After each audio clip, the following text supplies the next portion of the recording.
There have been a couple of, a few that I've gotten pictures of. You've seen them, I'm sure. Blowouts, I guess is the best way to call it. Water spewing up into the air or out across a roadway.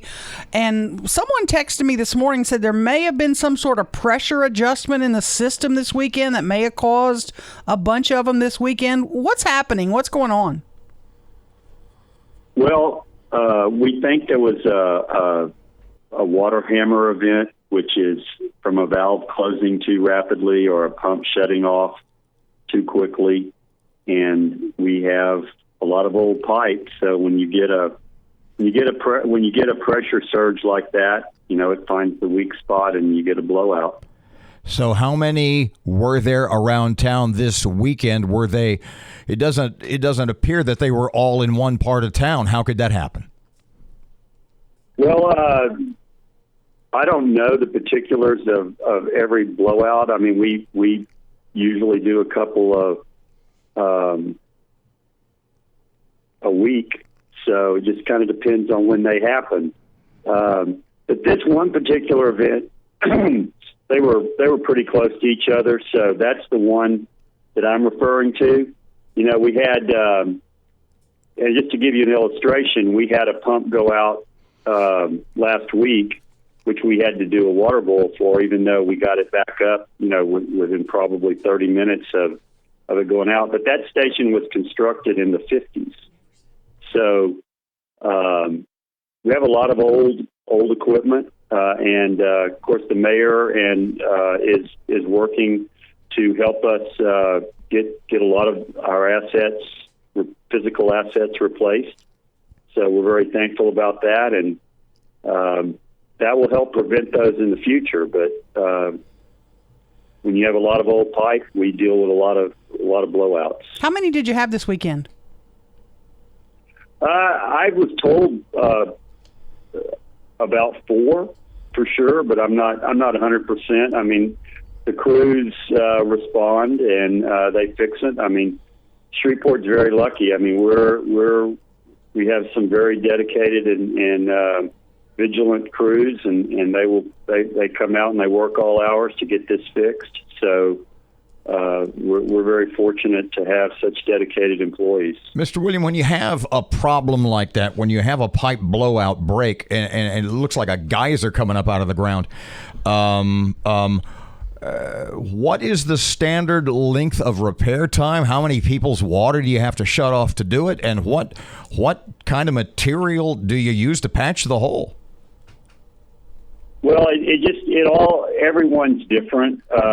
Sometimes we're able to valve off the break where there's where we don't have to shut anybody off, and sometimes we have to shut 1 or 2 people off. And it can be for up to a couple hours to 4 to 6 hours sometimes in repairing. It just depends on how deep they are. The reason you get the geyser is you probably have a small hole. It's under pressure. It's kind of like putting your thumb over the end of the water hose. So to get a more of a spray, but we run 65 to 70 pounds of pressure. So you get a little bit of hole, and it works its way up to the surface.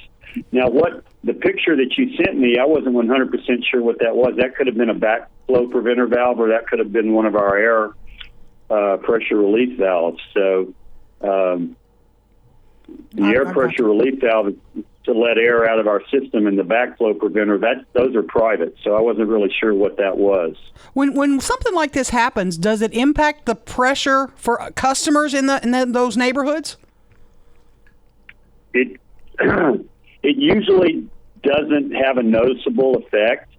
We're usually able to get out there and valve it off so that we don't lose any pressure to the neighborhoods. But as the winter storm definitely pointed out, when you have enough leaks, you start losing pressure. But one leak probably would not cause a noticeable pressure drop. And when you patch the hole, does it make that part of the pipe as good as new? And if it does that mean that you just transfer all that pressure to another weak part of the pipe and there's going to be another blowout because we need new ones? Well, the the pressure is the same throughout the entire system. So if it's 70 pounds coming out of the plant, it's 70 pounds at the furthest, theoretically, at the furthest place away from our system. I mean, we have booster pumps throughout the system and elevated tanks to help us maintain the pressure as well. But, you know, we find ourselves on more than one occasion of repairing a piece of pipe and then going out a month later and 10 feet further down, there's another hole. It's just old pipe.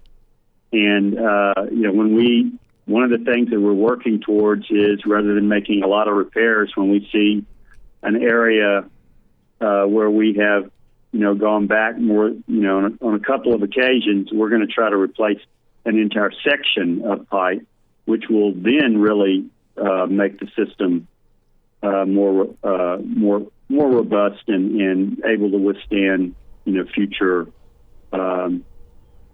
pressure variations.